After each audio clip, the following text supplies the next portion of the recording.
The wind at 4,000 meters didn't whisper, it judged. 13 expert snipers had already taken their turns, one by one, lying prone against the frozen ridge as the sun sank into a pale orange horizon. Each shot cracked across the valley, each round missed, not by inches but by meters.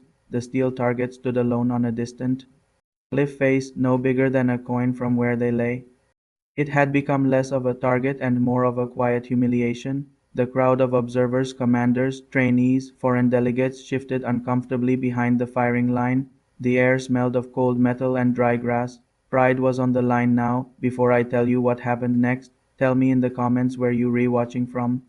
I love knowing who is listening. At the edge of the group stood Chief Petty Officer Adrian Vale, a Navy SEAL, quiet, unassuming. He hadn't stepped forward all afternoon. He wasn't even scheduled to shoot. He had watched the others closely, noting their breathing rhythms, the slight impatience in their trigger pulls, the way frustration crept into their posture. At 4,000 meters, frustration was heavier than gravity. Adrian wasn't the loudest man in the room. In fact, most people forgot he was there. That had always suited him. Years earlier, he had nearly washed out of training, not because he lacked skill, but because he doubted himself. Doubt had once lived in him like a permanent roommate. Now it was quieter, but not gone. The 13th shooter rose with a stiff nod, disappointment carved into his jaw. A murmur passed through the crowd. The commanding officer checked his watch. Light was fading. Anyone else? He asked, not expecting an answer. Adrian felt his pulse in his fingertips. He hadn't planned on stepping forward. He didn't need the spotlight. He didn't need to prove anything.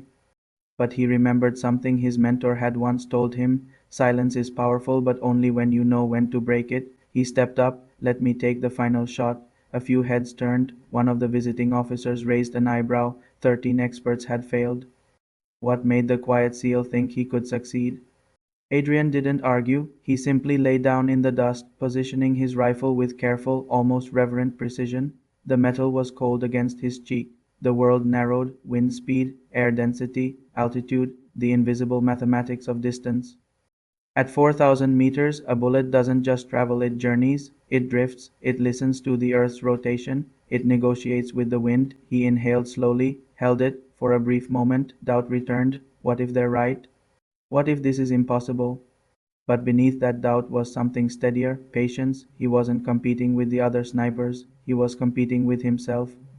Behind him, someone whispered, "This is a waste of the last round." Adrian heard it and let it go. The valley was silent now. Even the wind seemed to pause between breaths. The target shimmered faintly in the fading light. He adjusted to clicks left, not because he felt lucky, because he trusted his preparation.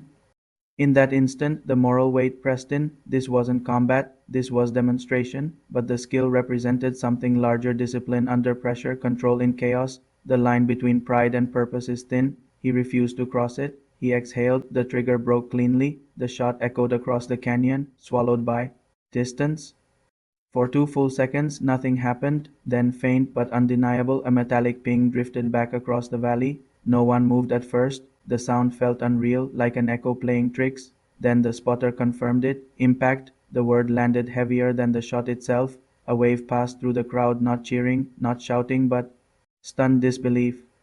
The commanding officer's rigid posture softened. One of the earlier shooters let out a quiet laugh of relief, as if the hit belonged to all of them. Adrian remained still for a moment longer. He didn't raise his fists, didn't look back immediately, because the real victory had happened before the bullet ever left the barrel. It happened when he chose to step forward despite doubt, when he trusted discipline over ego, when he understood that the final shot isn't about being the best, it is about being ready. He finally stood, brushing dust from his uniform. Someone clapped him on the shoulder. Another offered a nod of respect that needed no words. As the sun dipped fully below the horizon, painting the sky in bruised purples and fading gold, Adrian looked once more at the distant cliff. The target hadn't grown bigger. He had. Courage is not the absence of doubt, it's the decision to act in spite of it, and sometimes the quietest voice carries the farthest. If this story moved you, let me know what you would be done in his place, and don't forget to subscribe for more powerful stories that remind us what we're truly capable of.